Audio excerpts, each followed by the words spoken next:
My son's mother-in-law pushed my plate away and yelled, "Poor people do not sit here." I just smiled, grabbed my purse, and walked out of the restaurant without looking back. I made a single phone call from outside. 10 minutes later, the manager walked up to her table, and what he said made her shake with fear. But let me back up, because to understand why that woman ended up trembling in front of the entire Belvedere restaurant, you first have to know who I really am. Not the woman they thought they knew. Not the poor mother-in-law they despised, but the person I silently became while everyone was looking the other way.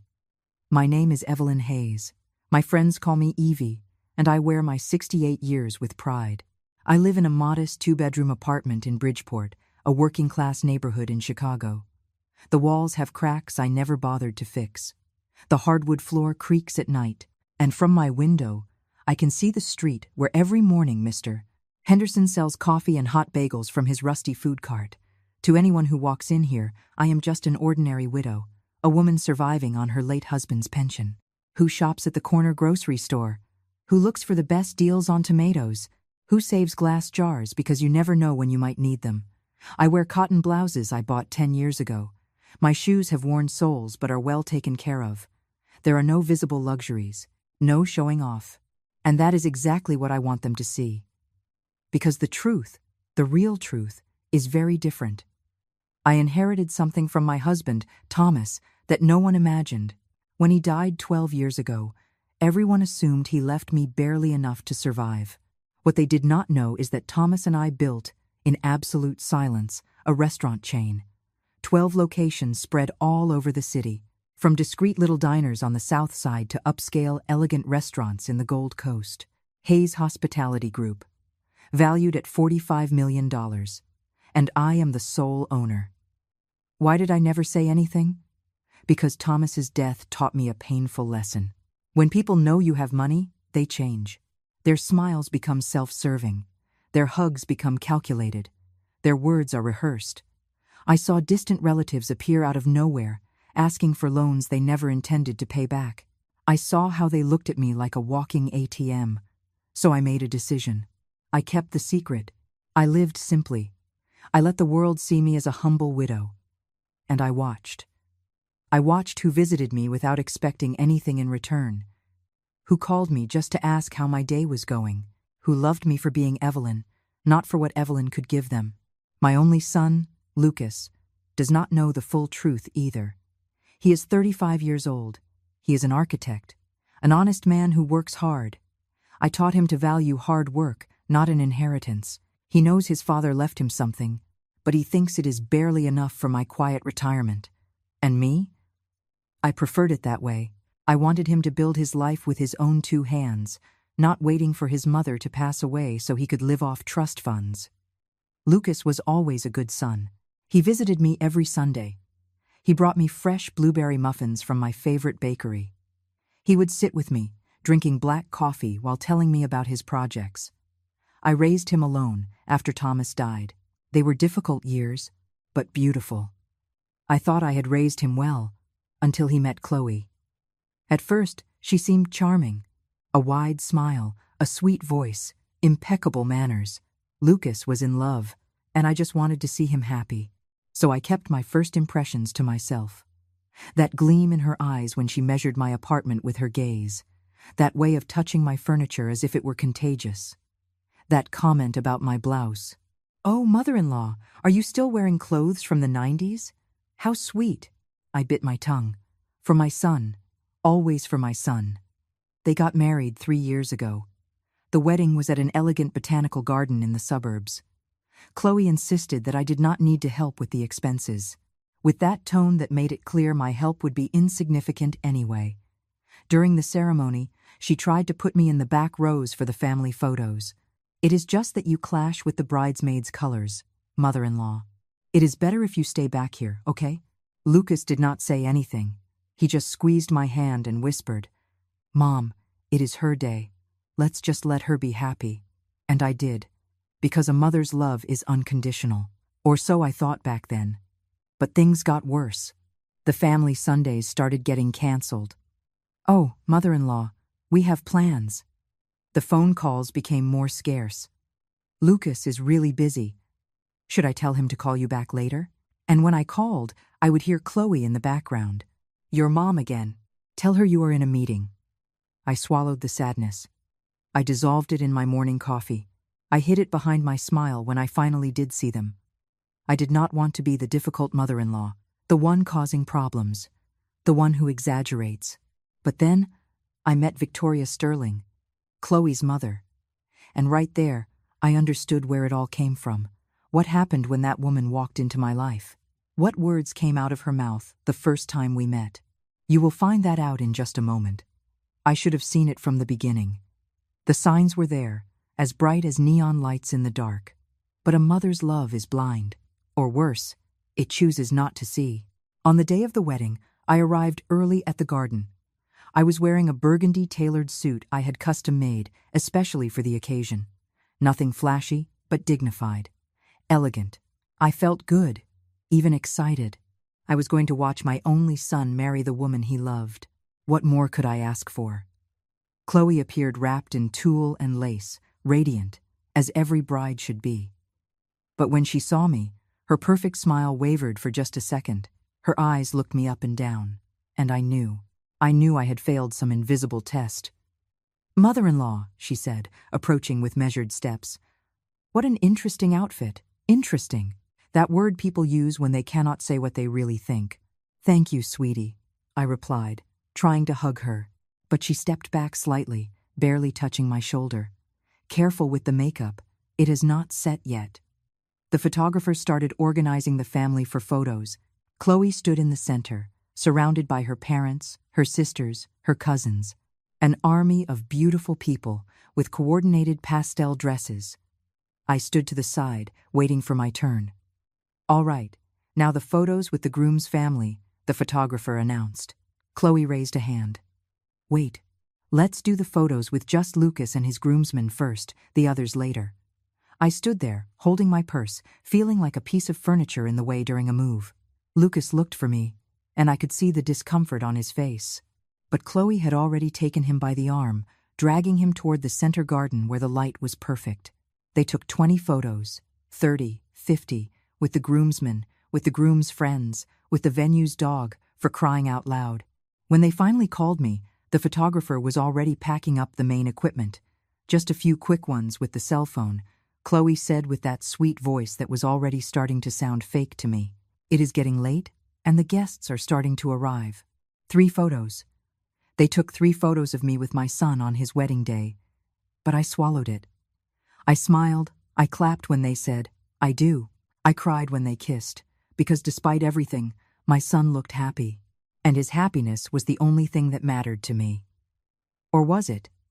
The first few months were an almost perfect illusion. Lucas visited me, though less often. He called me, though the calls were shorter. I have to hang up, Mom. Chloe is waiting for me for dinner. Always Chloe waiting. Always Chloe needing something. Always Chloe first. I started noticing the little things. When I spoke, Chloe checked her phone. When I told a story, she yawned without covering her mouth. When I brought over food I had cooked for them, she would leave it in the fridge until it spoiled. Oh, mother-in-law, we are actually on a diet, but thank you. Sundays, our sacred tradition since Lucas was a little boy, started to disappear. First it was, Mom, we cannot make it this Sunday. Chloe has a family get-together. Then, we got invited to brunch with her friends. Then, maybe another day, okay? We just really want to rest. They went from every Sunday to twice a month, then to once a month, and finally to we will let you know when we are free. One afternoon, I decided to drop by without warning. I brought the slow-cooked pot roast Lucas loved so much, the one that took me hours to make with fresh herbs from the farmer's market. I rang the doorbell of their upscale apartment in Lincoln Park. Lucas opened the door in sweatpants, surprised. Mom, I did not know you were coming. I wanted to surprise you guys, I said, holding up the container. I made your favorite pot roast. Behind him, Chloe appeared wrapped in a silk robe. She looked at me as if I had interrupted something sacred. Mother-in-law, how unexpected. I can just drop this off and leave, I offered, suddenly feeling like an intruder in my own son's life. No, Mom, come in, Lucas said. But Chloe already had that expression, the one I was starting to recognize. "We actually have plans, honey," she told Lucas, completely ignoring me. "Remember? We are going to the movies with Danielle and her husband." Lucas blinked, confused. "Today? I thought that was tomorrow." "No, sweetheart. It is today, at 6 o'clock, and it is already 5. She was lying. I knew it by the way she avoided my gaze. I knew it by the way her fingers nervously tapped on the doorframe. She was making up an excuse to get me to leave. I stayed for 15 minutes, just enough time to drop off the roast, drink a glass of water no one offered me, and listen to Chloe talking loudly on her phone. "Yeah, I know we are running late. An unexpected visitor just showed up." Every word was loaded with annoyance. When I walked out of that apartment, with my empty purse and a heavy heart, I cried in the elevator. I cried on the subway. I cried at home, sitting on my worn-out couch, wondering at what point I had become an unexpected visitor in my son's life. But the worst came later. One afternoon, I went to the grocery store near their house. I needed to pick up a few things, and I used it as an excuse to walk around their neighborhood, secretly hoping to run into them, hoping for one of those lucky coincidences where you can share a cup of coffee without it feeling like you are begging for attention. I was in the dairy aisle when I heard her. Chloe's voice, unmistakable. I peeked out just a little, hiding behind a yogurt promotional display. She was with 2 friends, pushing her cart, laughing. "You have no idea how unbearable she is," Chloe was saying. "She shows up unannounced, like our house is a motel. She brings food nobody asked for. She just stands there waiting for us to invite her to stay for dinner." One of her friends laughed. "Ugh, all mother-in-laws are the same. They think just because they gave birth to the guy, they have eternal rights. The worst part is Lucas does not get it," Chloe continued. "I tell him to set boundaries, but he is so soft with her. He says she is alone, that she lost her husband, and I am just like, tell her to make some friends, join a country club, go to church, whatever, but do not make us her entire life. It is suffocating. Suffocating." That word pierced my chest like a rusty nail. I walked out of that grocery store without buying a single thing. I wandered down the street aimlessly. I reached a park and sat on a bench, watching the pigeons fight over breadcrumbs. Suffocating? Me? The woman who had sacrificed everything to give my son the best education, who had worked tirelessly alongside my husband to build a future, who now lived in silence, waiting for just a few crumbs of his time. I was suffocating? That night, Lucas called me. "Mom, are you okay? I called you 3 times. "I am fine, sweetie. Just tired. Do you want me to come see you?" I wanted to scream yes. I wanted to beg him to come, to hold him, and feel like I was still his mom, not a burden. But then I heard Chloe's voice in the background. "Lucas, dinner is getting cold." "No, son, get some rest. We will catch up another day." I hung up before he could answer. I sat in my kitchen with the lights off, feeling the silence eat me alive. Outside, I could hear the noise of the city. Inside, there was only emptiness, but I did not know yet that this was only the beginning. Because 6 months after that conversation in the grocery store, I would meet the person who would make Chloe's snubs look like affection. The woman who would teach me the true meaning of humiliation, Chloe's mother, Victoria Sterling. And when that woman walked into my life, everything, absolutely everything, got worse in ways I never imagined possible. Chloe had mentioned her mother countless times, my mom says. My mom thinks. My mom has always been very strict about quality, as if every opinion from that woman was a divine commandment. But it took 6 months for her to introduce us, and now I understand why. It was on Lucas's birthday. Chloe organized an intimate dinner at their apartment. When I arrived, carrying the homemade vanilla cake my son had loved since he was a little boy, she opened the door with a smile that did not reach her eyes. "Mother-in-law, so glad you made it. I want you to meet my mom." And there she was. Victoria Sterling did not just enter a room. She made an entrance, as if the walls should bow as she passed. She was 60 years old, but dressed as if she were daring time itself to contradict her.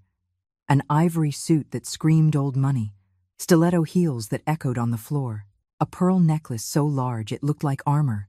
Her hair, dyed an impossibly even shade of brunette, was pulled back into a flawless chignon. She was wearing sunglasses inside the apartment. Sunglasses. At 7 o'clock in the evening, she took them off slowly, letting her eyes scan me with the subtlety of an airport security scanner. "So, you are Evelyn," she said. Not a question, a verification. I held out my hand. "A pleasure to meet you, ma'am. Chloe talks about you a lot." She looked at my hand as if I had offered her a rotten fish. After 3 eternal seconds, she barely brushed my fingers with hers. 3 seconds.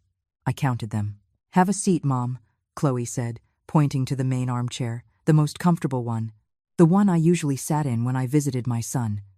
Victoria settled in with calculated movements, crossing her legs, placing her designer Birkin bag on the coffee table like someone planting a flag on conquered territory. I stood there, still holding the cake, until Lucas walked out of the kitchen. "Mom!" He hugged me, and in that moment I forgot everything else. "You brought the cake. I knew you would not let me down." "Of course not, my love. Happy birthday." "How sweet."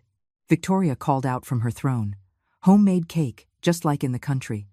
The venom in that sentence was so pure I could almost taste it.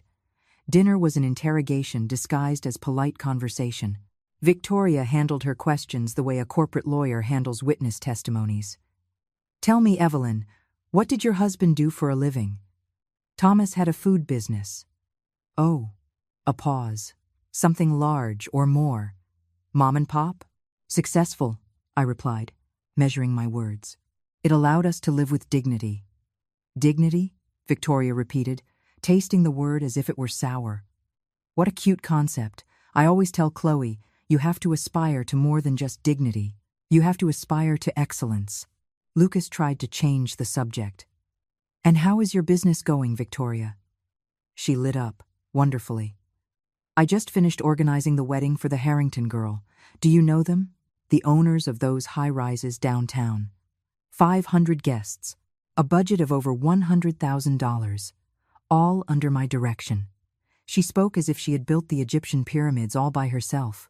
"My mom is the most exclusive event planner in the area," Chloe added, with a tone of admiration she never used with me. What they did not say is what I would find out later.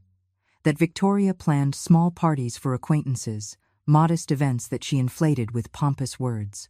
That the Harrington wedding was actually for a distant cousin of someone with that last name, and her involvement was limited to booking the banquet hall. That her exclusive business ran out of her living room, with no office, no employees, and nothing more than a contact book and a whole lot of fake prestige. But that night, sitting in my son's apartment, I knew none of that. I only saw a woman who looked at me the way you look at a bug on the bottom of your shoe. After dinner, while Lucas was cutting the cake, Victoria approached me in the kitchen.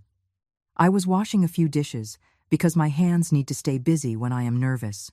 "Let me ask you something, Evelyn," she said, leaning against the counter with the posture of someone about to drop a bomb.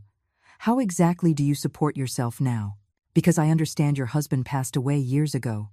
"From my own resources, Victoria." "Resources?" She raised an eyebrow. "What kind of resources?" "Enough to fund my life." "I see." She looked me up and down again. "It is just that I worry, you know? Chloe tells me that Lucas still helps you out financially from time to time. And well, the kids are going to have baby expenses soon." She placed a hand on her chest, completely theatrical. "I would hate for my daughter and son-in-law to find themselves struggling just to support."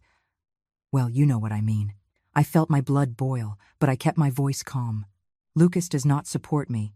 Ma'am, I have never asked him for a single dollar." "Oh, sure, sure." She smiled, that shark smile I would see so many times later. "Do not take it the wrong way. I am just looking out for my daughter. Because raising Chloe cost me a fortune, you know. Private schools, trips to Europe, etiquette classes, not just anyone can afford those luxuries. Etiquette. The irony. Because in that exact moment, standing in that kitchen, with her pearl necklace and expensive suit, Victoria Sterling was proving to me that all the money in the world cannot buy class. "I am sure you did an excellent job," I said, drying my hands. "Yes, well, you do what you can with what you have." She gave me a condescending pat on the shoulder. "Not all of us can give our children the best, but you did what you could with your limitations." Limitations. That woman had no idea.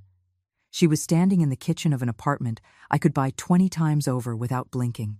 That the homemade cake she sneered at had more expensive ingredients than her entire exclusive event operation.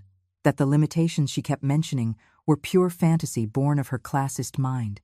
But I said nothing, because I still, stupidly, believed that keeping the peace was more important than defending my dignity. When Victoria left that night, she kissed Chloe affectionately, gave Lucas a calculated hug, and to me, she extended 2 fingers for a handshake. 2 fingers, like handing spare change to a beggar. It was a pleasure, Evelyn. I hope we see each other soon. The way she said hope made it very clear she was hoping for the exact opposite. Lucas walked me to the door. What did you think of Victoria? I looked at my son, my only son, the boy I had raised to be kind, fair, and honest, and I saw that he was waiting for me to say something nice. Interesting, I replied, using the exact same word Chloe had used for my wedding suit. He smiled, relieved. I am glad you guys get along. Chloe was nervous her mom would not like you. Nervous, right? That is why Victoria showed up with her full arsenal of insults. Just nerves. That night, in the taxi ride home, I looked out the window at the city lights. And I knew, with the certainty that only age brings, that I had met my enemy. What I did not know then was how far she was willing to go, or how much it was going to hurt discovering it. The following months were like walking through a minefield. Every family gathering became an opportunity for Victoria and Chloe to remind me in 1,000 subtle ways that I did not belong in their world. The first major incident happened 3 weeks after meeting Victoria. Chloe organized a casual family lunch at a restaurant in the Gold Coast. Casual, sure, like everything she did. The place had valet parking and a menu with no prices. I arrived 15 minutes before the agreed time. I have always been punctual. It is one of those things my mother taught me. Other people's time is worth just as much as yours, Evie. The table was already set. 8 perfectly arranged seats, ivory linens, crystal glasses, gleaming silverware. Victoria was already sitting at the head of the table, next to Chloe. When she saw me walk in, her smile froze for just a second, the kind of pause that tells you your presence was not part of the original plan. Mother-in-law, you are early, Chloe said without standing up. I like to be on time. How disciplined, Victoria muttered without looking at me. She was busy inspecting her perfect manicure. I sat at one end of the table, where there was still an empty spot, where nobody had to move to make room for me. Lucas arrived 10 minutes later with a coworker. Then came 2 of Chloe's cousins I had never met, laughing about something on their phones. Once everyone was seated, the waiter started pouring water. 1, 2, 3, 4, 5, 6, 7 full glasses, and my place setting was completely empty. I looked at the table. 8 people, 7 place settings. The waiter realized it and apologized immediately. Excuse me, ma'am. I will be right back with your silverware. But before he could move, Victoria raised a hand. Wait a moment. She turned to me with an exaggerated look of surprise that only bad actors use. Oh, Evelyn, are you staying to eat? I thought you were just dropping by to say hello. The silence that followed was as thick as swamp water. Lucas frowned. Mom is invited, Victoria. That is why she is here. Oh yes, of course, of course. Victoria waved her hand like she was shooing away a fly. It is just that Chloe told me you probably could not make it, Evelyn, that you had errands to run. That is why we did not ask for a setting for you. But anyway, since you are here, she turned to the waiter. Bring her what she needs, though I do not know if there will be enough food. We ordered for 7. Not a problem. The waiter intervened professionally. I will bring the silverware right away.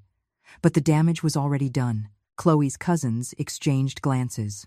Lucas's coworker suddenly found his napkin incredibly interesting. And I just sat there, feeling the heat rise to my face. Not out of shame, out of sheer anger. Chloe did not even defend me. She just said, "Oh, Mom, I am sure it was just a mix-up." But she was smiling. That tiny little smirk that tells you the mix-up was absolutely intentional. I ate that afternoon with the silverware that arrived 5 minutes later. The food tasted like ash. Every bite was an effort. Every conversation where Victoria participated, completely ignoring me, was a silent stab. When they asked about my life, my home, my days, Victoria would yawn openly, without covering her mouth, as if my very existence was the most boring spectacle in the world. "And what do you do for fun, Evelyn?" one of the cousins asked, trying to be polite. "I read a lot. I go to the farmer's market. I visit some friends in my neighborhood." "How quaint," Victoria interrupted. "I would never have the patience for such a simple life. I need constant stimulation. Charity galas, networking events, interesting people. As if I were an old piece of furniture that still functions but nobody wants in their living room anymore." Lucas tried to change the subject, talking about his job, a new project he was designing. But even then, Victoria found a way to twist the invisible knife. "You must feel so proud, Evelyn. Your son became a professional despite his circumstances. As if I had been an obstacle he had to overcome, not the mother who worked double shifts to pay for his college tuition." I bit my tongue. Literally, I tasted metallic blood in my mouth. But the worst was yet to come.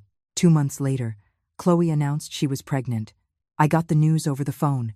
They did not even tell me in person. Lucas called one afternoon, thrilled, and I cried tears of joy. I was going to be a grandmother. After so many years, after so much loneliness, I would have a little person to love. "Mom is going to throw the baby shower," Lucas told me. "It is going to be a big deal. Victoria is super excited." Victoria, of course. Victoria organizing. Victoria deciding. Victoria in control of everything. "When is it?" I asked. "So I can clear my schedule." "April 23rd. I will send you the invite via text." I waited. A week passed. 2 weeks. Nothing. I texted Lucas. "Son, I never got the invitation." Victoria mailed out physical invitations. "It should get to you soon." It arrived on April 24th, the day after the event. The envelope was addressed to the wrong house number, 847 Elm Street. I live at 487 Elm Street.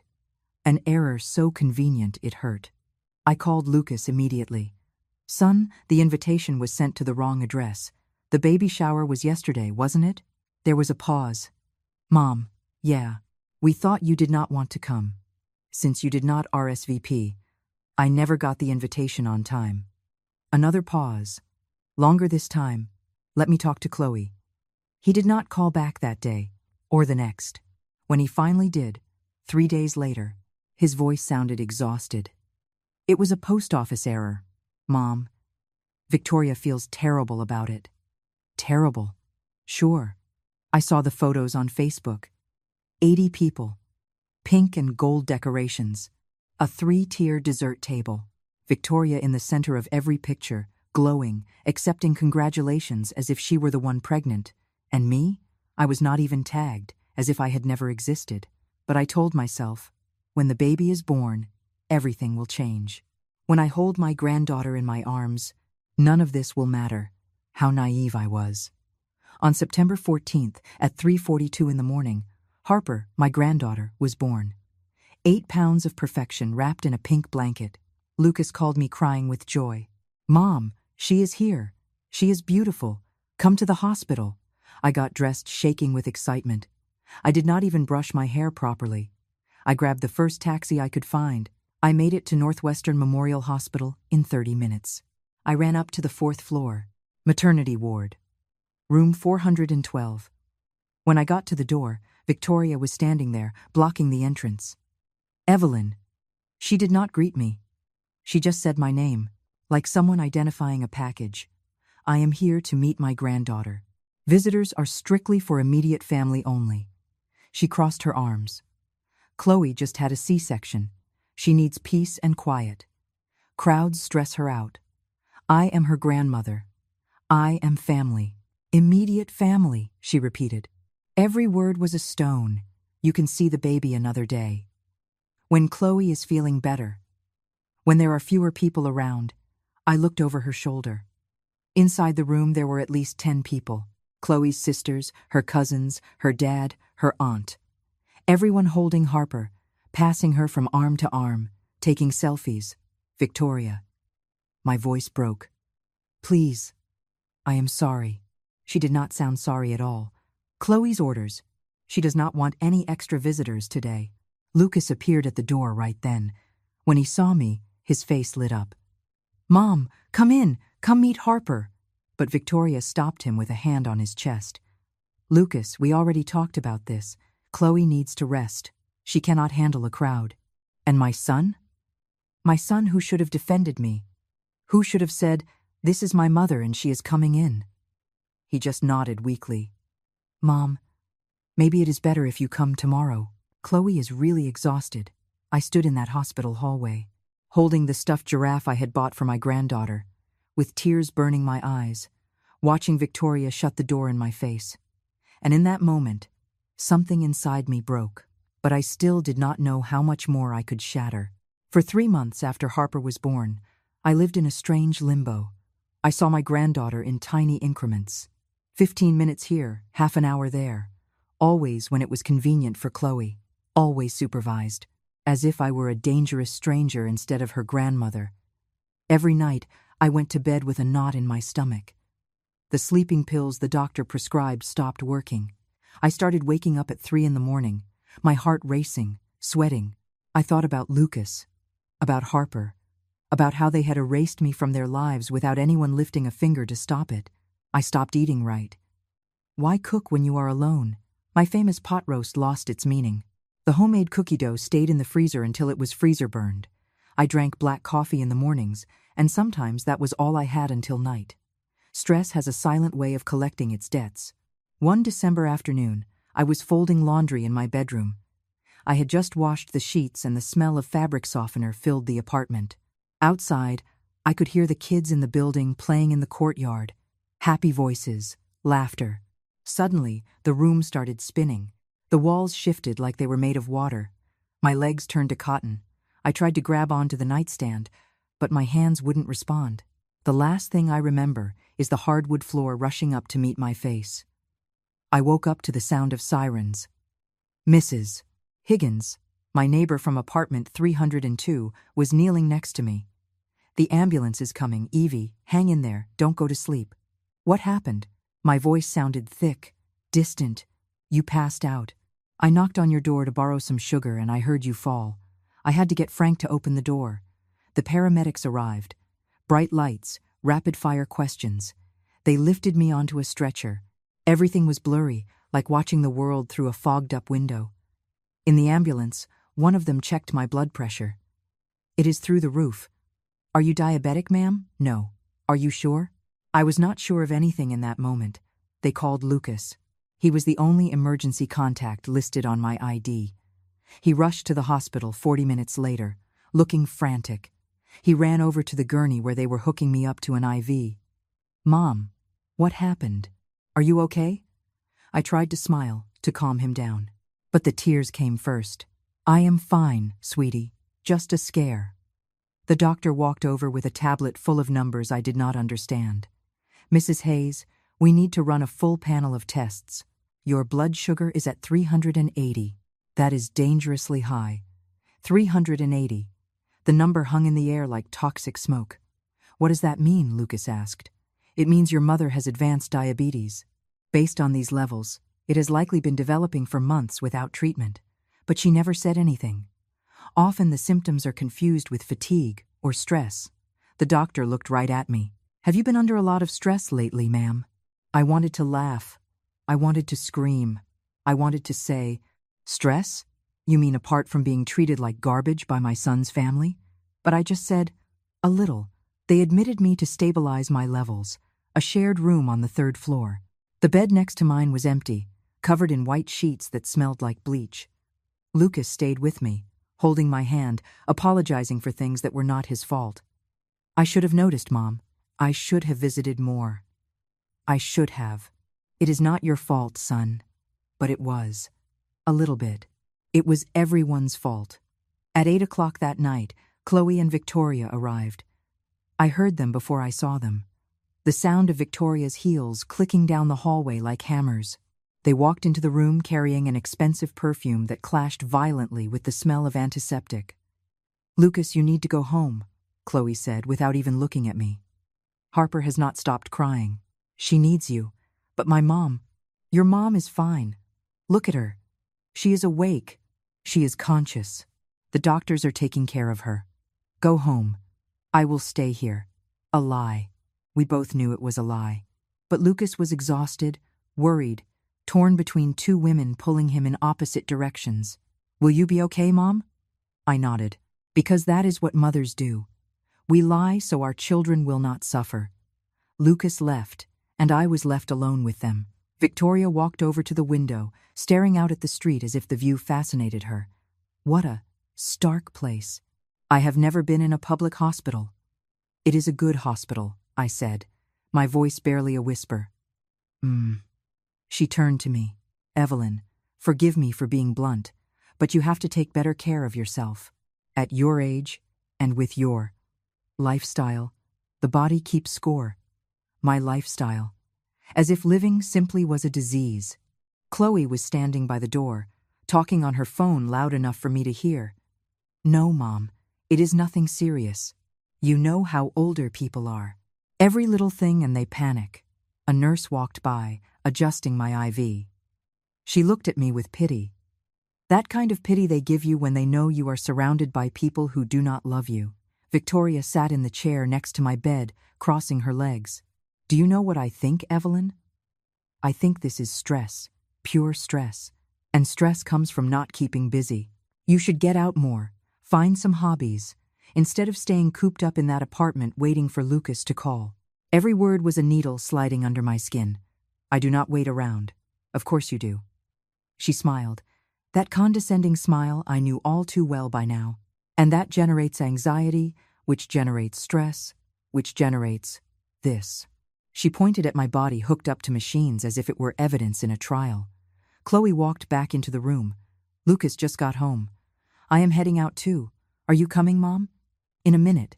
Victoria stood up, smoothing her spotless skirt.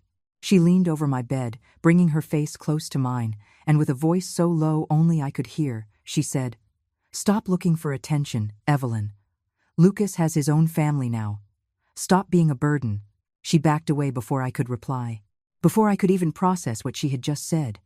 But then I heard something worse. They were in the hallway.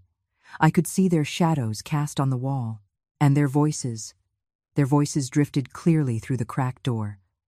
Do you think it is serious? Chloe asked. Oh, please. Victoria's laugh was pure ice. This is emotional manipulation, typical of lonely mother-in-laws. They fake illnesses so their kids pay attention to them. You will see. Tomorrow she will be perfectly fine. Lucas is really worried. That is exactly why she does it. Your husband is very noble, too noble, and she knows it, so she uses him. I waited. I waited for Chloe to say something, to defend me, to say, hey, she is his mother, she is actually sick. But what she said was, you are right, she always pulls this. Whenever we go a while without seeing her, she pops up with some new drama. I lay frozen in that bed, monitors beeping around me, the IV dripping a steady rhythm. And me, I felt something fundamental crack inside of me. It was not my heart, it was something deeper. It was hope, that last spark of hope that had kept me enduring the humiliations, swallowing my words, smiling when I wanted to scream. That night, after they left, I cried in that hospital bed until I ran out of tears. I cried for the mother I had been, for the grandmother they would not let me be, for the invisible woman I had become.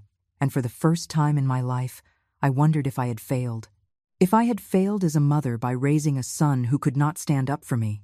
If I had been so insignificant that I deserved this treatment. If all this pain was my fault for being, what? Poor? Simple? Old? The night nurse found me crying at 3 a.m. Are you in pain, ma'am? I can page the doctor. No, I whispered. My body does not hurt. She understood. She squeezed my hand and did not say another word. Sometimes, silence is the only medicine for certain kinds of pain. But what they did not know, what none of them could possibly imagine, was that that night in the hospital had not broken me. It had transformed me. Because there is a point where pain stops destroying you and starts forging you, where humiliation turns into fuel. where you decide that enough is enough. And me, I had just reached that point. I left the hospital 3 days later with a bag full of prescriptions and a list of things I needed to change in my life. A strict diet, moderate exercise, reduce stress. Reduce stress. The doctor said it like it was as easy as changing the TV channel. Lucas visited me twice during those weeks of recovery. Chloe never came. Victoria didn't either, but they sent flowers, a small arrangement with a card that read, "Speedy recovery, the Sterling family." They didn't even bother to write my name. I threw them in the trash. 2 weeks went by when Lucas called me with a proposal.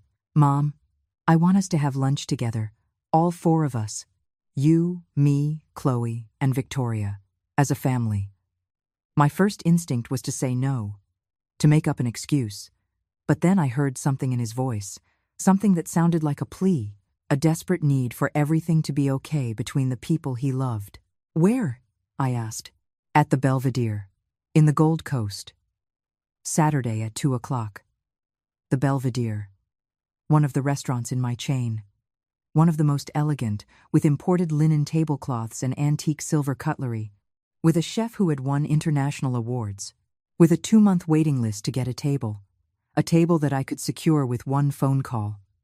On Saturday, I got dressed carefully, nothing flashy, an ivory cotton blouse a friend had given me, brown slacks I wore to the farmer's market, comfortable shoes, my worn leather purse, the one that used to be my mother's, with that ink stain I could never wash out, but that reminded me of her handwriting in the letters she used to send. I looked in the mirror. 68 years stared back at me, wrinkles that told stories. Gray hair I had stopped dyeing years ago, working hands with pronounced veins, and for the first time in months, I liked what I saw, because that woman had survived. She had built something. She had loved, and she did not deserve to be treated like garbage. I arrived at the Belvedere right at 2 o'clock. The valet offered to park a car that did not exist. I took an Uber, I told him. He looked me up and down with that expression I already knew, the one that says, "What is this old lady doing here?" Inside, the restaurant was exactly as I remembered it. Cream-colored walls, crystal chandeliers throwing tiny rainbows everywhere, the elegant murmur of hushed conversations, the clinking of wine glasses. Nicholas Vance, my general manager, was by the bar checking something on his tablet. He saw me and his eyes lit up. He started walking toward me, but I gave him a discreet nod. Not yet. Lucas was already at the table. Table 12, the one by the window overlooking the indoor garden. He stood up when he saw me, smiling. "Mom, you look great. Thank you, son." Victoria and Chloe arrived 15 minutes late, because important people are always late. It is part of the show. Victoria was wearing a champagne-colored dress that probably cost more than she made in 3 months. Chloe wore a black outfit with heels so high she walked like a newborn deer, both wearing sunglasses they did not take off until they sat down. "Evelyn," Victoria said as a greeting. Not even a good afternoon, just my name, like identifying a package. We sat down. The waiter brought the menus, prices that made Victoria raise her eyebrows, impressed. "What an exclusive place, Lucas. How on earth did you get a table here?" "I have my contacts," he said, winking at me. Contacts. If only he knew. We ordered. Victoria ordered the most expensive cut of steak. Chloe ordered a salad because she was watching her post-baby figure. Lucas ordered pasta. I ordered the baked salmon with roasted vegetables. The food arrived on those massive white plates where the presentation is worth more than the appetite. Everything was perfect. Everything was calculated. Exactly as I had instructed my chefs.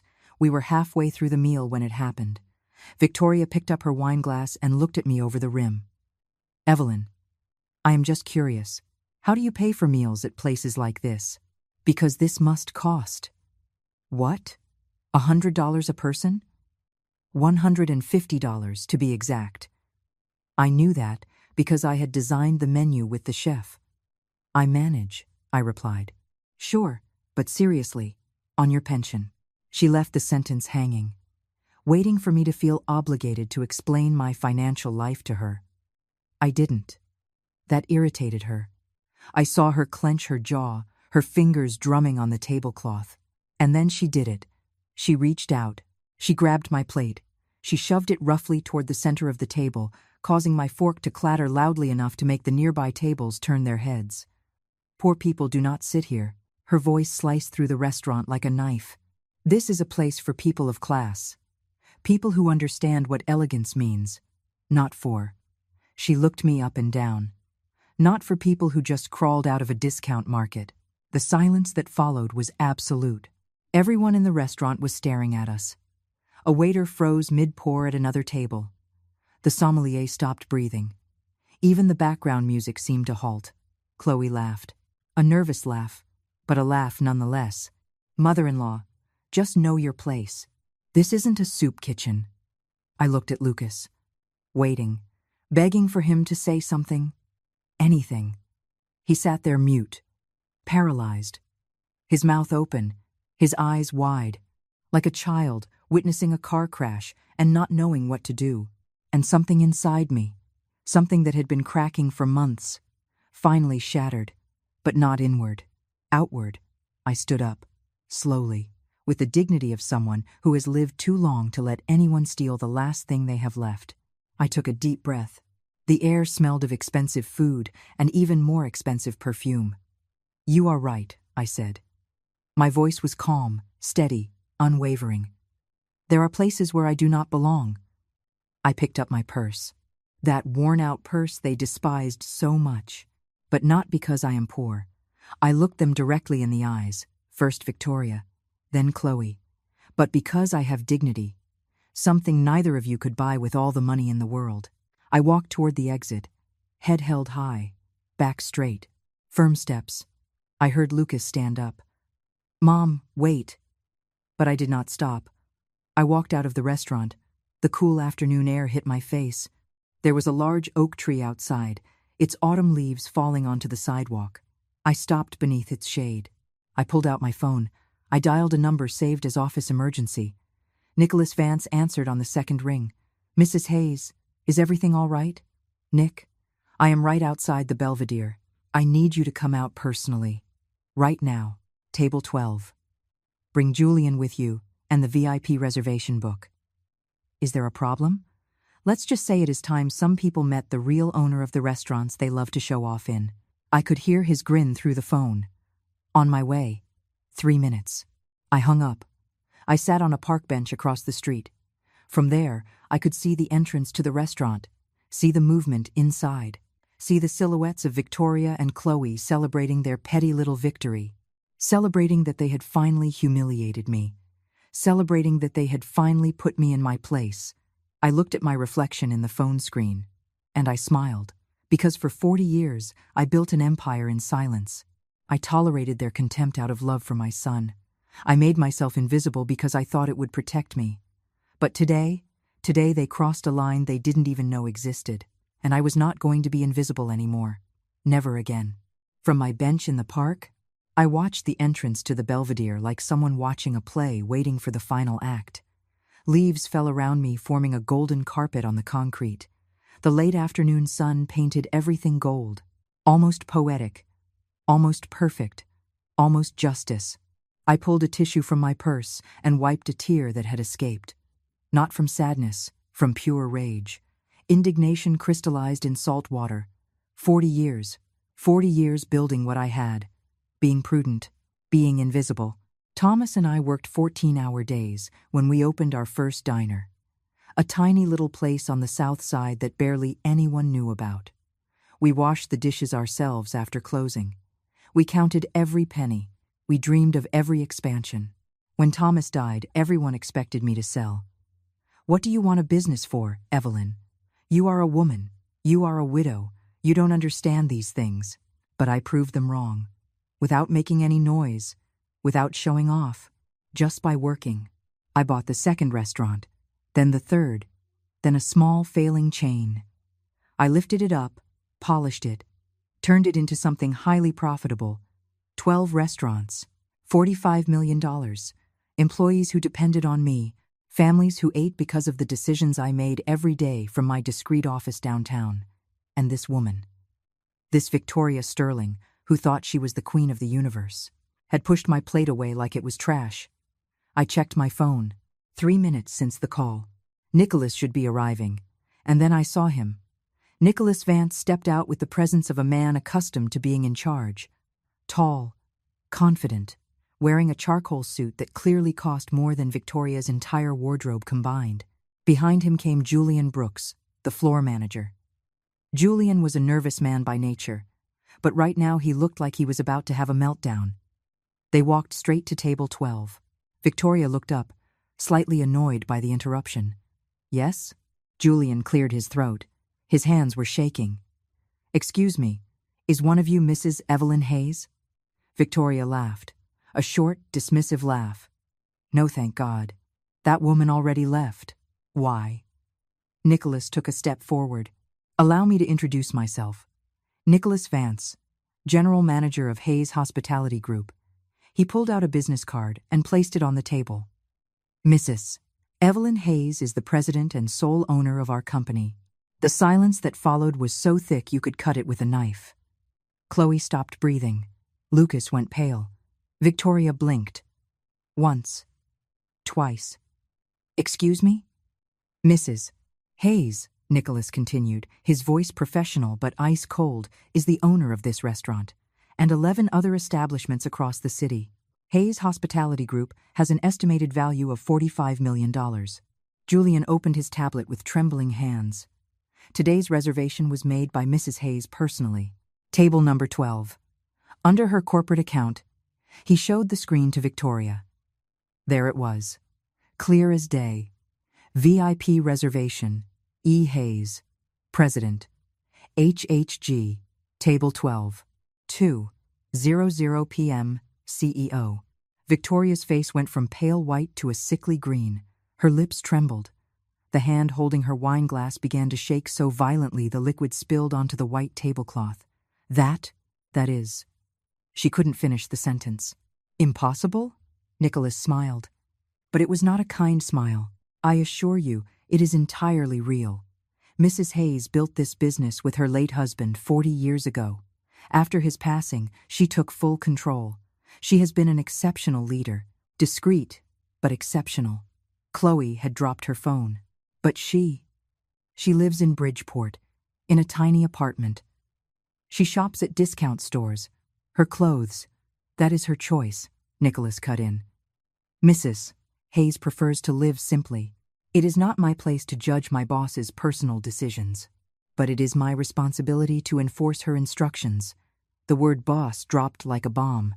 Lucas finally found his voice. My mother is the owner of all this, and much more, Julian confirmed. The Belvedere is just one of our locations.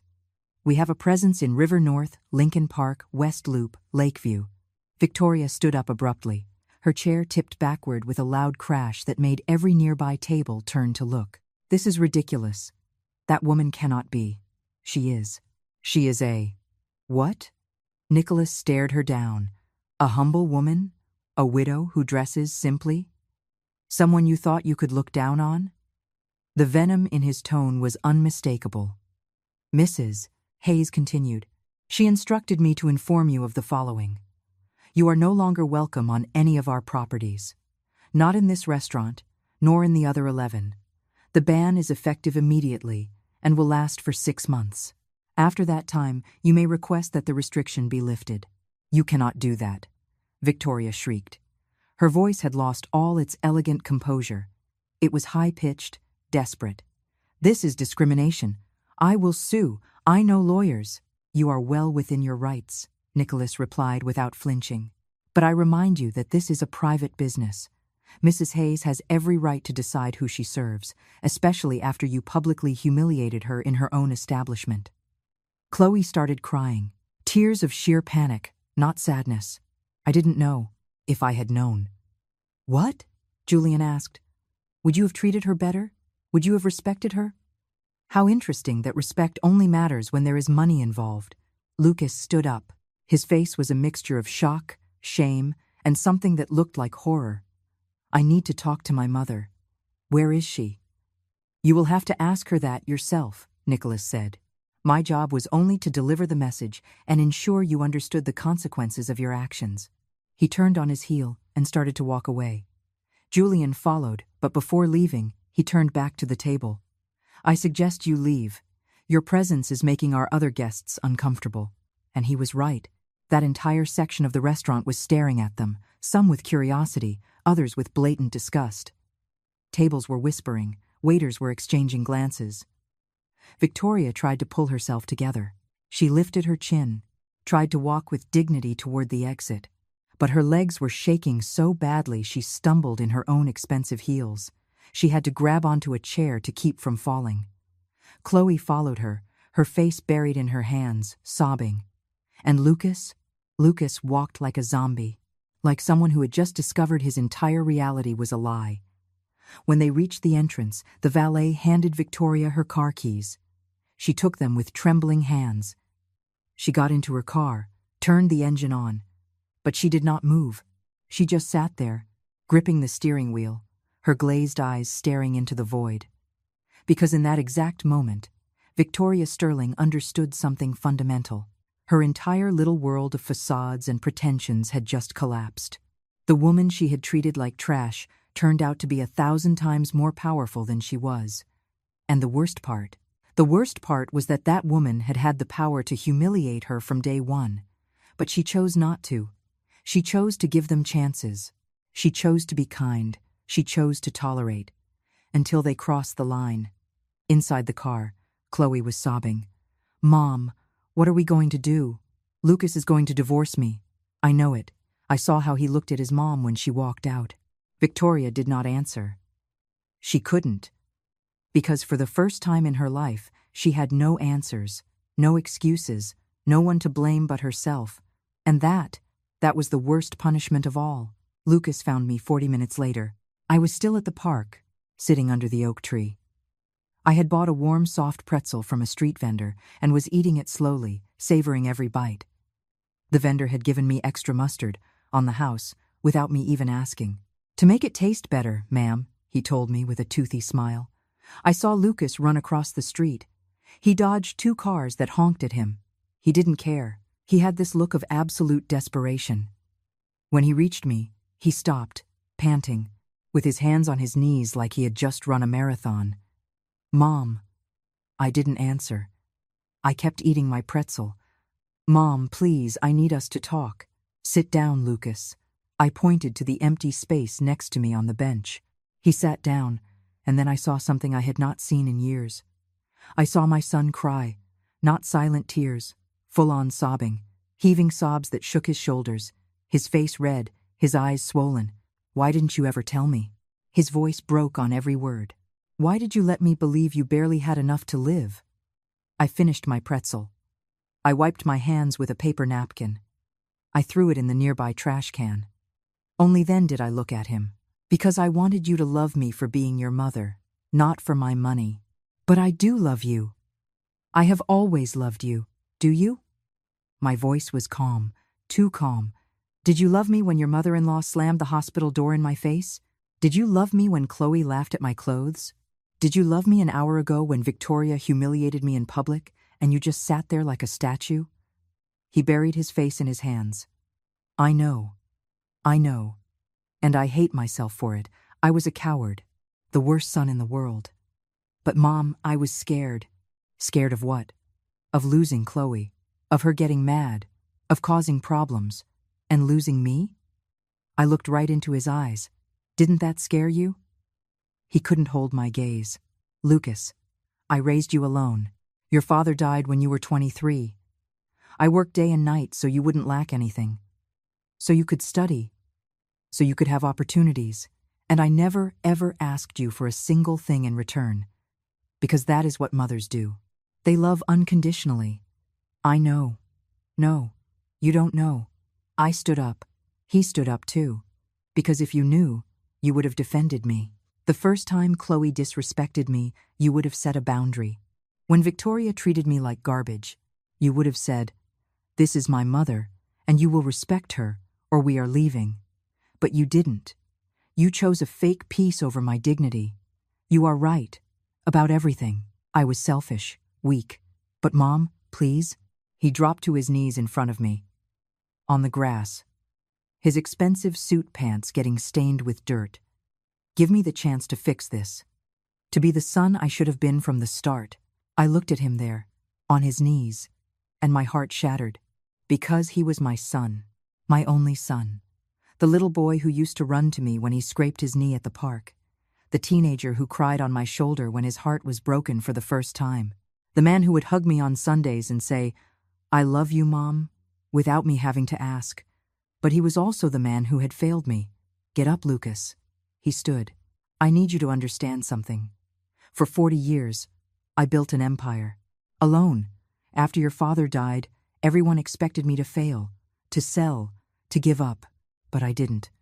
Because I am stronger than anyone imagines." I pulled out my phone. I opened my banking app. I showed him the balance.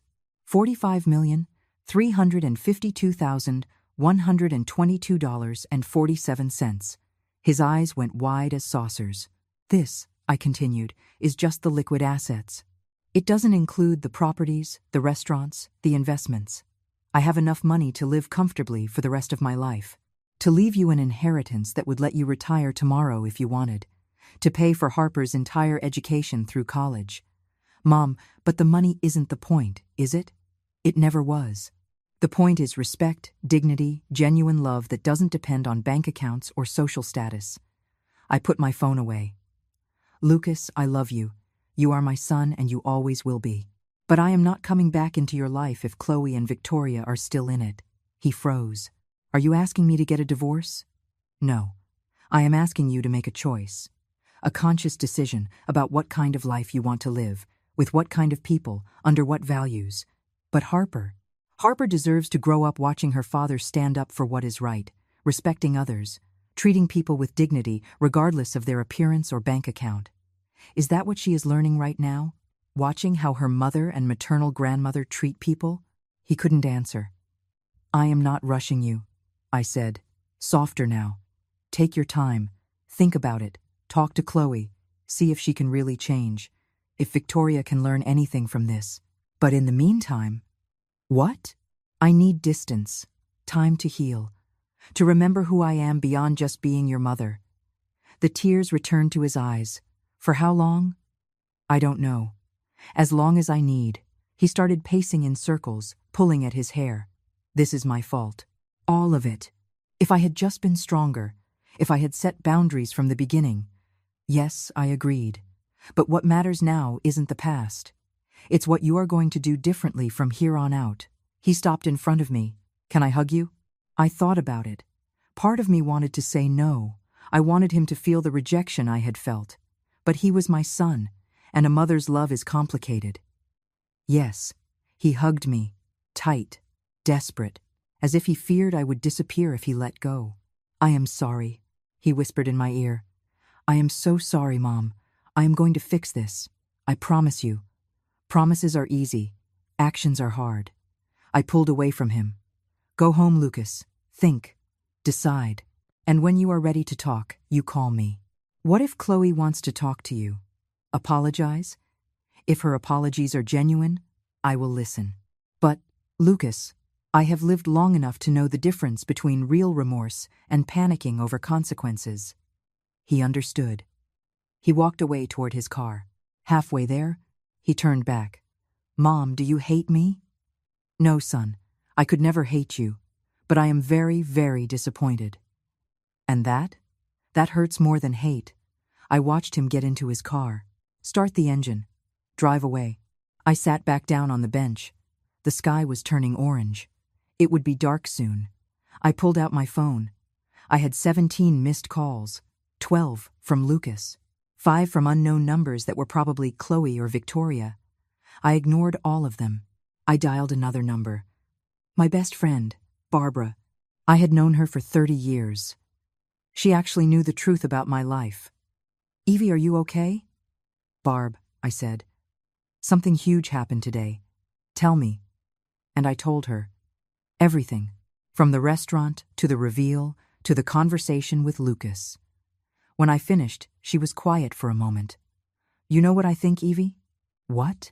"I think today you got something back that you had lost." "My dignity?" "No, you never lost that.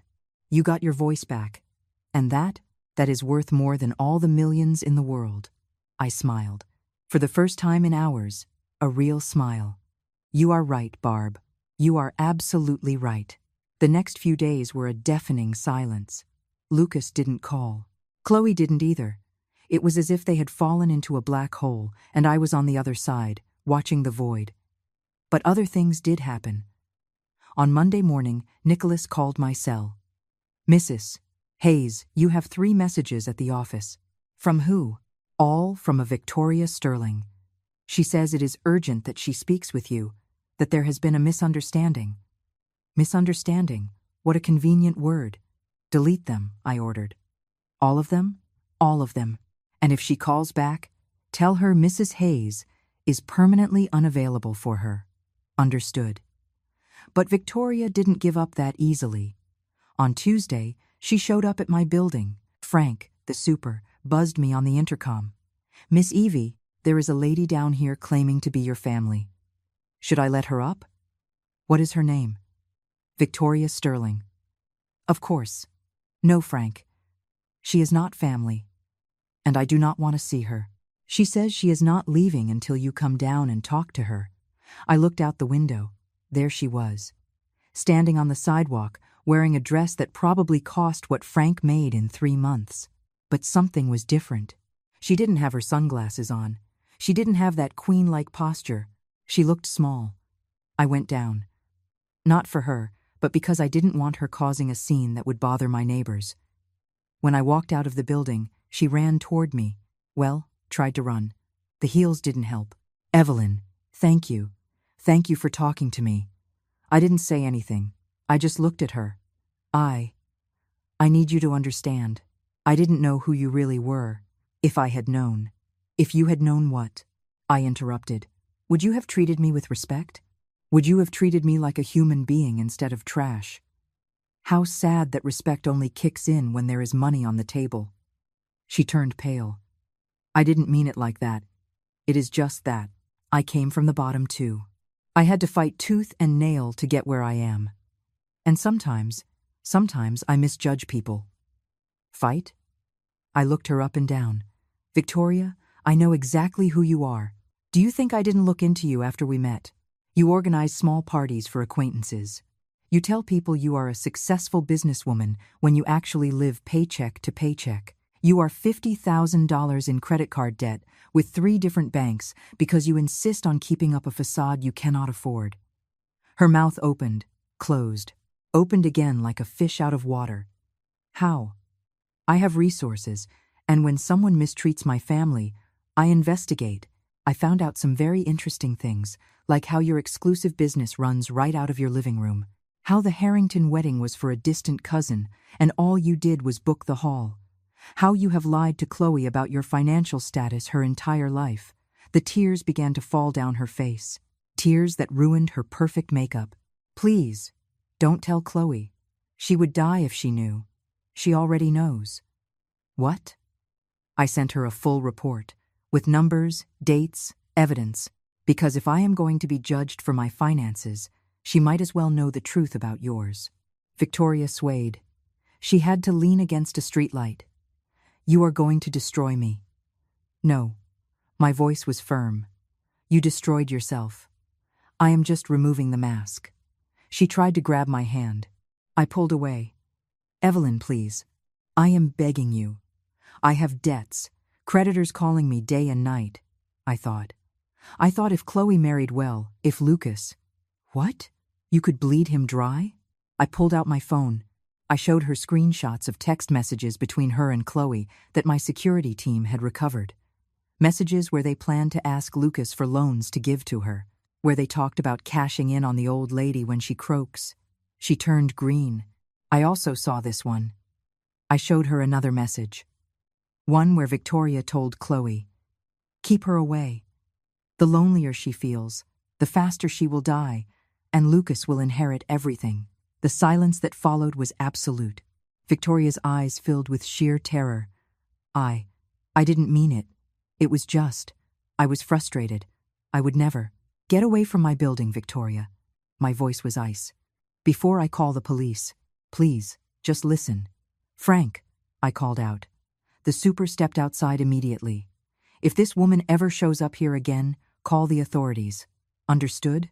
Yes, miss. Evie. Victoria backed away, stumbling, crying. But I didn't feel any pity for her anymore. Just exhaustion. One last thing, I told her before she left. That 6-month ban from my restaurants? It is now permanent. For you and Chloe, you will never set foot in any of my establishments again. She ran off. Well, tried to. Her heels betrayed her, and she almost fell. But she kept going, disappearing around the corner like the shadow she always was. I went back up to my apartment. I poured myself some chamomile tea. I sat in my favorite armchair. The phone rang. Lucas. This time I answered. Mom? Tell me. Chloe showed me the messages. The ones you sent her? I am in shock. I cannot believe my mother-in-law and my wife, that they planned. He couldn't finish the sentence. Believe it, Lucas, because it is real. I could hear him crying on the other end. I am getting a divorce. I didn't say anything. I don't know if you want to hear this because you think I owe it to you, or because I genuinely believe it is the right thing to do, but I am divorcing her. Chloe showed her true colors when she found out about the money. She suddenly tried to be sweet, asking for forgiveness, saying it was all a big misunderstanding. But I saw those messages, Mom. I saw what she really thought of you, of me, of our family. And Harper? I am fighting for full custody. Chloe isn't a bad mother, but I refuse to let my daughter grow up learning that it is okay to use people, that money defines human value. I felt something loosen in my chest. Not relief, but hope. Lucas? Yes? That is the first step. But only the first. You have to work on yourself. On why I let them get so far? On why I chose to stay quiet when I should have spoken up. I know. I already booked a therapist. First session is on Friday. That surprised me. In a good way. I am glad to hear that, son. Can I see you? Bring Harper? She is almost 4 months old and you barely know her, because Chloe always. Yes, I said before he could finish. But somewhere neutral. Washington Square Park. Saturday at 11. I will be there. Mom, thank you for not giving up on me, for giving me this chance. Children can disappoint us, Lucas, but a mother's love is stubborn. It keeps existing despite everything. We hung up. I stared at the ceiling of my apartment, the cracks I never fixed, the peeling plaster in the corner, the water stain near the window. I could move, buy a penthouse in the Gold Coast, live in luxury. But no, this apartment was my anchor, my reminder that a person's worth is not in the walls that surround them, but in the heart that beats inside them. And my heart? My heart was learning to heal. Saturday dawned with a clear sky. One of those city mornings where the air is still clean and the noises are friendly. I got to Washington Square Park at 10:30, half an hour early. My nerves had woken me up at 6. I changed clothes 3 times. Finally, I settled on a lavender blouse and jeans. Nothing elegant, nothing to impress, just me. The park was full of families, kids running, couples walking, seniors doing Tai Chi under the trees. Life in its simplest, most beautiful form.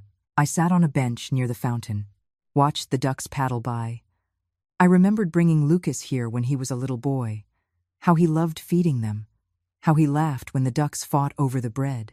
Mom? I turned around. There he was. My son. Thinner, dark circles under his eyes, but with something different in his gaze, something that looked like clarity. In his arms he held Harper, my granddaughter. Tears filled my eyes before I could stop them. Hi, sweetie. Hi, Mom. He sat next to me. He handed Harper to me carefully. She wants to meet her real grandma. I took the baby in my arms. 4 months old. Dark brown eyes. Dark, curly hair. A toothless smile that melted my heart. Hello, my love, I whispered. I am your Grandma Evie. Harper stared at me, intently. With that deep focus babies have when they study a new face. And then she smiled. I couldn't hold back the tears. Tears falling onto her pink blanket. Tears of joy, of relief, of pure love. Lucas put his hand on my shoulder. I am sorry, Mom. I am so sorry I kept you away from her. It doesn't matter anymore, I said, without taking my eyes off Harper. What matters is that she is here now. We spent 2 hours in that park. Lucas told me everything. How he confronted Chloe. How she denied it all at first. Then tried to justify herself. Finally admitting the truth. How his lawyers were already drafting the divorce papers. Victoria called me too, he said, crying, begging me to intervene for her. To ask you to forgive her. And what did you tell her? That my mother owes absolutely nothing to anyone. That she dug her own grave. That I never want to see her near my family again. Family. That word sounded different now. How is Chloe handling all of this? Lucas sighed. Angry. She says you overreacted. That Victoria was just joking in those texts. That it wasn't a big deal. Of course she says that. But I saw your face that day at the restaurant, Mom. I saw how she shoved your plate. How she humiliated you. And I sat there silently like an idiot. He rubbed his eyes. That wasn't not a big deal. It was cruel. And I allowed it. Harper started cooing. Those little baby sounds that mean nothing and everything all at once. Lucas, look at me. He looked at me. I am not going to lie to you. It hurt a lot. But I also understand you were in a tough spot. Trapped between 2 women you love. But I should have chosen you. Always. It is not about choosing me over her. It is about choosing to do the right thing over keeping a fake peace. It is about standing up for anyone who is being mistreated. Whether it is your mother or a stranger on the street. He nodded slowly. My therapist told me something similar. That I developed a pattern of avoiding conflict at all costs. That I prefer to stay quiet even when I see injustice. And what else did he tell you? That I have a lot of work to do. On myself. On how I relate to people. On setting healthy boundaries. He paused. He also said, it is likely I subconsciously chose Chloe because she allowed me to stay that little boy who avoids problems. Someone who would make decisions for me. That surprised me. My son speaking with that level of brutal honesty. That degree of self-analysis. I am glad you are in therapy. I should have done it years ago. After Dad died, I never really processed his death. I just kept going. Thinking that being okay meant never talking about it. Harper yawned. Her little eyes were drooping.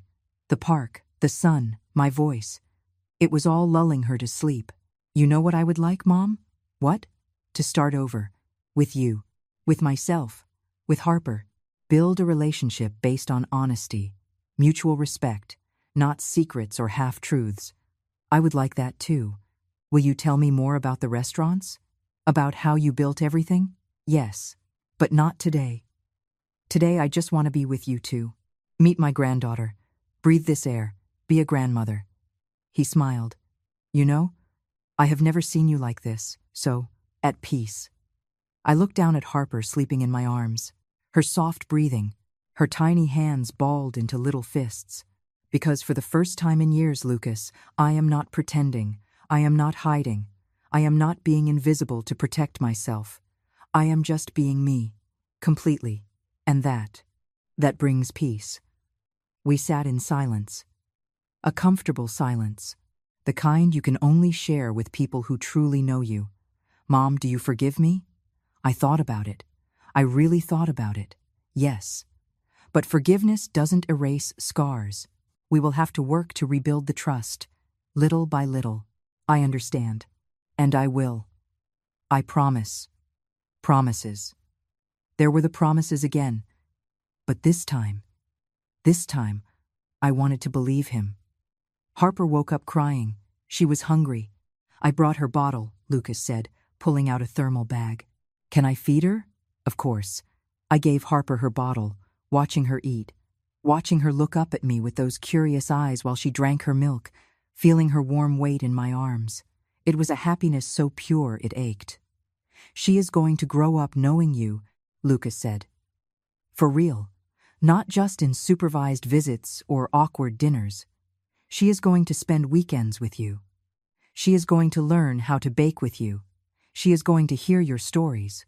And if Chloe objects, she can't. The custody agreement stipulates that Harper spends time with her paternal family. And you are her family, Mom. The most important one. We finished walking around the park. Lucas told me about his plans. He wanted to move into a smaller apartment, get back to the basics. I think I lost myself trying to impress Chloe, living a lifestyle that wasn't even mine. I told him about my restaurants, about how we started with a tiny diner on the south side, how his father and I washed dishes until 3 in the morning, how every single penny counted. Would you teach me the business someday? Not to inherit it, but just to learn. That surprised me in the best way. You are interested? I am interested in knowing my mother.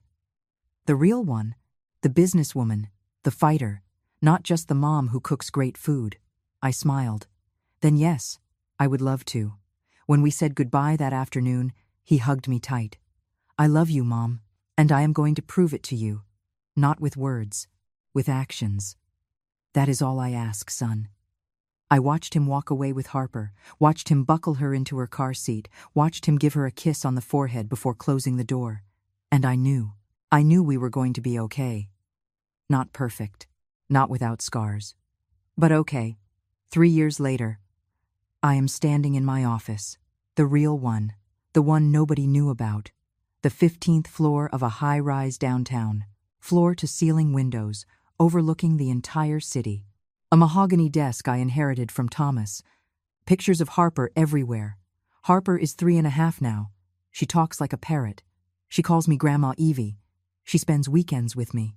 She loves helping me bake chocolate chip cookies. She says when she grows up, she wants to have restaurants like my grandma. Lucas is still in therapy. He just hit the 2-year mark. He says it is the best thing he has ever done for himself.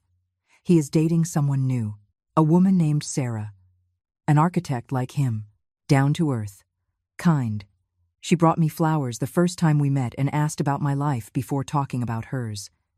The divorce with Chloe was finalized 18 months ago. It was ugly. There was yelling, tears, attempts at manipulation, but Lucas stood his ground.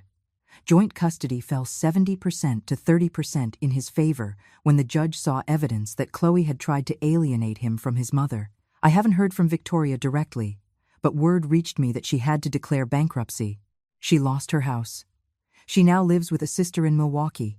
Chloe had to get a real job, an administrative assistant, at an event planning company. Ironic. But me, I decided to do something with all of this. I pressed the intercom. Maya, have the 1 o'clock guests arrived? Yes, Mrs. Hayes. They are in the boardroom. I'll be right there. I walk down the hallway.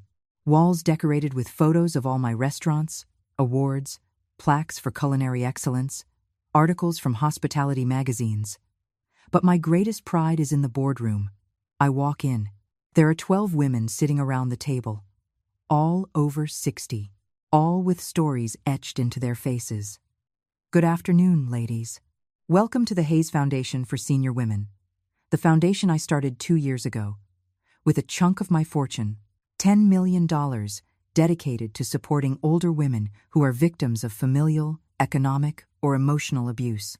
We provide free legal counsel, psychological support, help finding housing if they need to escape abusive situations, job training to re-enter the workforce.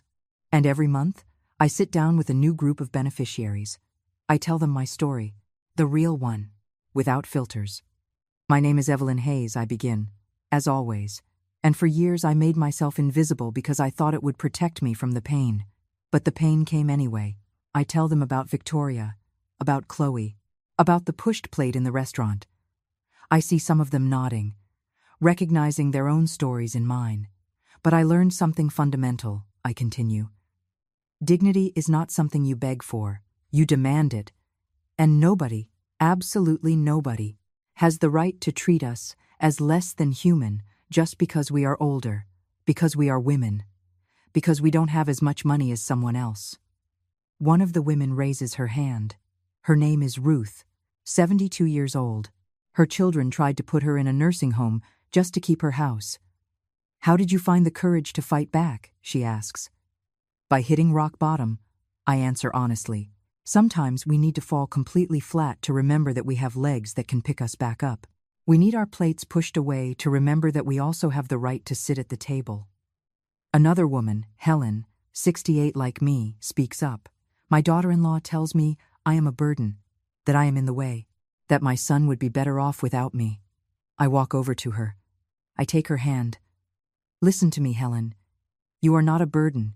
You are a woman who lived, who fought, who survived. And if they cannot see your worth, the problem isn't you. It is their blind eyes. We spend 2 hours in that room, sharing stories, crying, laughing, planning strategies. When they leave, they all carry a folder with legal information, phone numbers for therapists, a list of shelters if they need them. And more importantly, the certainty that they are not alone. Maya walks in after they leave. Mrs. Hayes, you have a call. Who is it? A blocked number, but she says it is urgent. I hesitate, but I pick up. Hello? Evelyn? The voice is shaky, scared. It is Chloe. I haven't spoken to her in 3 years. What do you want, Chloe? I need to talk to you, in person, please. Why? Silence. Then, because I was wrong, about everything. And I need your help. I could say no, hang up, block the number, but I remember the 12 women who just walked out of my office. I remember that everyone deserves a second chance if they have truly changed. Where are you? At the coffee shop downstairs in your building. So she knew where I worked. Interesting. I will be down in 10 minutes. I hang up. I look at myself in my office bathroom mirror. 68 years stare back at me. But now I like these wrinkles. Each one tells a story, a battle, a victory. I head downstairs. Chloe is at a table in the back. She looks different. No makeup, simple clothes. Her hair pulled back in a ponytail. Thinner, with deep bags under her eyes. I sit across from her. Thank you for coming, she says immediately. I know I don't deserve even 5 minutes of your time. No, you don't. But you have them. Use them wisely. She takes a deep breath. I have been in therapy. A lot of therapy. Working on everything. On why you behaved the way you did. On why you followed your mother blindly. On why you treated me like trash. And what did you find out? That I was terrified. Terrified of not being enough. That Lucas would realize I didn't come from the world I pretended to. My mother taught me from a young age that the most important thing is to look successful, even if you are not. That people only respect you if they think you have money. She takes a sip of her coffee. Her hands are shaking. When I saw you, with your simple clothes, your modest apartment, your simple life, I saw everything my mother taught me to despise, and attacking you was easier than facing my own insecurities. That doesn't justify anything. I know. I am not justifying it. I am just explaining. Tears start to fall. I lost everything, Evelyn. Lucas. My marriage. My relationship with my daughter. My mother is ruined, and she blames me. And the worst part, the absolute worst part, is that you were right about everything. I don't say anything. I just wait. I didn't come here to ask for your forgiveness, because I know I don't deserve it. I came to say thank you. That surprises me. Thank you? For not destroying me completely when you could have. For banning me from your restaurants for only 6 months instead of forever like my mother. For giving me the chance to see who I really was before it was too late. She wipes her tears with a paper napkin. I am working. Really, earning my own money, learning to live without facades. And I want Harper to grow up knowing her paternal grandmother, the real one. Because you can teach her things I never could, values I didn't have. We sit in silence. You know what the funniest part is? She says finally. That you, living in that modest apartment, were 100 times richer than my mother with all her showing off. Because you had something real, something you built. While we only had smoke. I finish my coffee. Chloe, I appreciate you coming. I appreciate that you are working on yourself. But I need you to understand something. What? My relationship with Harper does not depend on you. I don't need your permission to be her grandmother. Lucas already made sure of that legally. She nods. I know, and I am glad. She needs good people in her life. And you are good, even if I couldn't see it back then. I stand up to leave. Evelyn. I stop. I am not asking us to be family, not even friends. I just wanted you to know that I am sorry, truly, and that I am going to spend the rest of my life trying to be better, for Harper, for me. I look at her. I see something in her eyes I had never seen before. Genuine humility. Then I wish you luck, Chloe. I really do. I walk out of the coffee shop. Outside, the afternoon sun paints everything gold. I walk down the busy street. I walk past one of my restaurants, the little diner on the south side, where it all started. I walk in. The chef greets me with a huge smile. Miss Evie, we didn't know you were coming in today. Just coming in to remember. I sit at a table by the window, the same one where Thomas and I used to sit and plan, and dream, and build. I order a black coffee, a donut, just like we used to back then. And as I savor it, I think about the entire journey, the humiliations I survived, the tears I shed, the hospital where I almost gave up, the restaurant where I finally said enough. But I also think about what came after, the foundation, the women we helped, the rebuilt relationship with Lucas, my granddaughter who calls me Grandma Evie and hugs me like I am the best place in the world. I take out my phone. I open my gallery. There is a picture from a week ago. Harper, Lucas, Sarah, and me at the park. Everyone laughing, everyone happy. A family. Not perfect, but real. I call Lucas. Mom? Son? What are you guys doing this Sunday? Nothing in particular. Why? I want us to come here, to the original diner on the south side.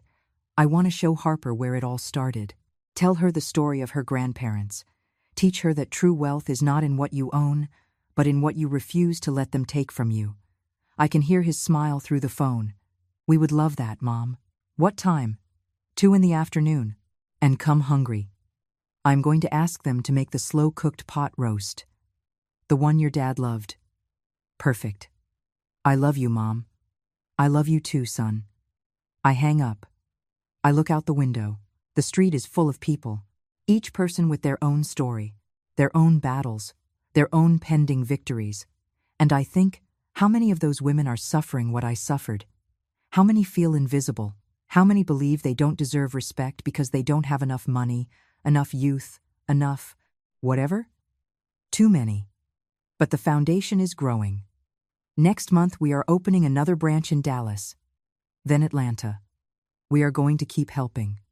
One woman at a time, one pushed plate at a time. I finish my coffee. I leave a generous tip for the waitress. She is my age. She has worked here since we opened 40 years ago. Thank you, Miss Evie. Very kind, as always. Thank you, Betty, for all these years. I walk out of the restaurant. I walk back to my office, and with every step, I feel something I hadn't felt in years. Peace. Because in the end, the story was never about money. It never was. It was about dignity. About knowing your worth. About refusing to be invisible just because someone else decided not to see you. It was about remembering that respect is not begged for. It is demanded. And sometimes, when someone pushes your plate away, the best response isn't to scream. It is to stand up with dignity. Walk out with your head held high. Make a phone call and remind them who really holds the power.